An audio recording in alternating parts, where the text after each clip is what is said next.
Do you know why people don't take you seriously? You can feel it. In meetings, your words float away like smoke.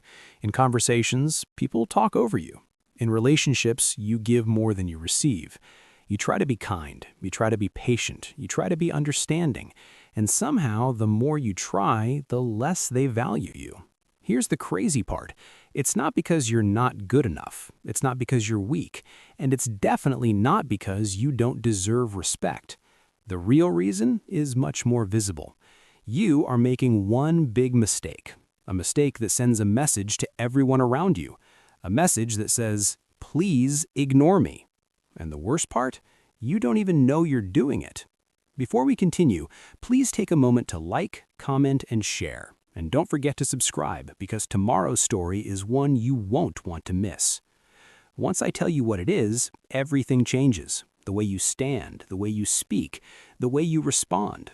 All you need to do is fix it once, and people will look at you differently. Some will suddenly treat you with care. Some will respect you more, and some will get mad at you for changing. That's how you know your value just went up. This is not about becoming rude. It is not about shouting or acting tough. This is about power, quiet power, the kind that makes people think twice before crossing you. To make people value and respect you, here are 5 steps to follow. Step 1. Stop being so easy to figure out. If everyone can predict you, they will control you. When someone knows you will always say yes, they stop asking politely. When someone knows you will always forgive, they stop apologizing sincerely. When someone knows you will always stay, they stop trying to keep you. Being predictable feels safe. You think it makes people comfortable, but it also makes you easy. Think about it. The most respected people in any room are not loud, they are not dramatic, they are not constantly explaining themselves. They are calm and slightly unreadable. You cannot fully tell what they're thinking. You cannot easily guess their next move, and that creates tension. Humans respect uncertainty. When someone is too available, too transparent, too quick to respond, the brain labels them as low threat. Low threat means low importance. It's not fair, but it's real. Start small. Don't always answer immediately. Don't always share your full opinion. Don't laugh at every joke just to keep the peace. Let silence sit for a moment. Let people wonder what you're thinking. Let them feel that your reaction is not guaranteed. When you stop being easy to read, people start paying attention, and attention is the beginning of respect. Step 2. Act like your time matters. The way you treat your time teaches people how to treat you. Do you cancel your plans when someone calls? Do you respond instantly to messages, even when you are busy? Do you let people show up late without consequence? Every time you do this, you send a message, "My time is not valuable." People don't respect what is always available. Scarcity creates value. This is basic psychology. It's why rare items are expensive. It's why exclusive events feel important. It's why people chase what they might lose. Your time is your life. Every minute you give away for free is a minute you never get back. Start protecting it. If someone cancels last minute too many times, stop rearranging your schedule for them. If someone disrespects your effort, reduce your effort. If someone expects instant replies, take your time. You don't need to explain everything. You don't need to justify being busy. Simply say, "I'm not available," and leave it there. Watch what happens. The same people who ignored your time will suddenly try to earn it. They will ask earlier. They will confirm plans. They will show up on time. Why? Because you changed the rule. When you value your time, others are forced to value it too.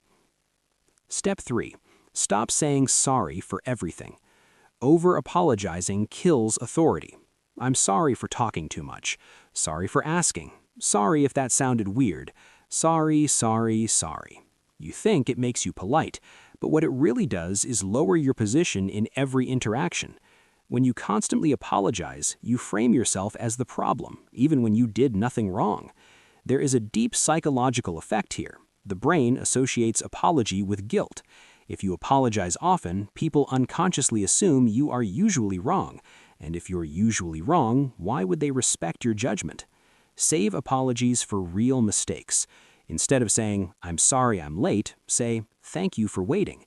Instead of saying, "Sorry for bothering you," say, "Do you have a minute?"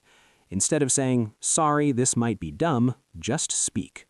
This small shift changes everything. When you remove unnecessary apologies, your words feel heavier, stronger, more intentional. And something interesting happens. Some people will feel uncomfortable. They were used to you shrinking yourself. They were used to you lowering your tone. Now you stand straight. Now your voice is steady. Now you don't rush to soften every sentence. That discomfort, it's the sound of your new boundaries forming. Step 4. Learn the power of shutting up. Silence is one of the most dangerous tools you can use. Most people talk too much. They explain too much. They defend themselves. They try to fill every gap in conversation because silence feels awkward. But silence is power. When someone challenges you and you immediately defend yourself, you look reactive. When someone insults you and you rush to respond, you look affected. But when you pause and simply look at them, something shifts. The human mind hates uncertainty. If you don't respond, their brain starts working. Did I go too far? Are they upset? What are they thinking? Silence makes people confront themselves. In arguments, say less. In negotiations, speak slowly. After you make a point, stop talking. Let it land. Let them respond. There is a reason powerful leaders use pauses. It makes their words feel deliberate. It makes people lean in. And here's something deeper. When you stop over-explaining your choices, your boundaries become solid. You don't owe everyone a detailed story. No is complete. I'm not interested is complete. That doesn't work for me is complete. Silence shows confidence. Over-talking shows fear. Choose carefully. Step 5. Be ready to leave.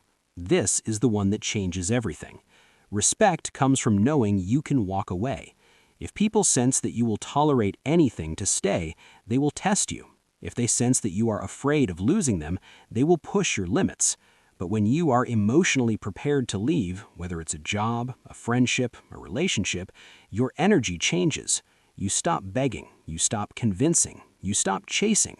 You observe, you decide, you act. And here's the truth most people don't want to hear. The moment you become ready to leave, some people will panic. They will feel the shift. They will sense that control is slipping. Some will suddenly treat you better. Some will accuse you of changing. Some will call you cold. Let them. Growth always feels like rejection to those who benefited from your weakness. Being ready to leave doesn't mean you want to. It means you respect yourself enough to. It means you understand that your presence is a privilege, not a guarantee. And that energy, it is felt without words. Here's the truth nobody tells you. Respect is not something you beg for. It is not something you explain yourself into. And it's definitely not something you earn by being endlessly nice, endlessly available, endlessly understanding. Respect begins the moment you stop abandoning yourself. When you combine all 5 steps, unpredictability, valuing your time, no unnecessary apologies, strategic silence, emotional independence, you become different. Not louder, not meaner, not cruel, just solid. People will start choosing their words more carefully around you. They will ask for your opinion instead of ignoring it. They will think twice before crossing a line. And yes, some will fear you, not because you are scary, but because you are no longer easy to control. Here's the final truth. You don't get respect by demanding it. You get it by removing access to the version of you that accepted disrespect. So now I'll ask you something. Which of these 5 mistakes have you been making without realizing it? And which one will you fix first? Don't just read this and move on. Pause, reflect, choose one step, apply it today just once, and watch what happens. Then come back and tell me what changed. Because once you see your power, you can't unsee it. Okay, friends, there you have it. But before I go, I'd want you to like, comment, and subscribe to the channel for more interesting stories. Cheers.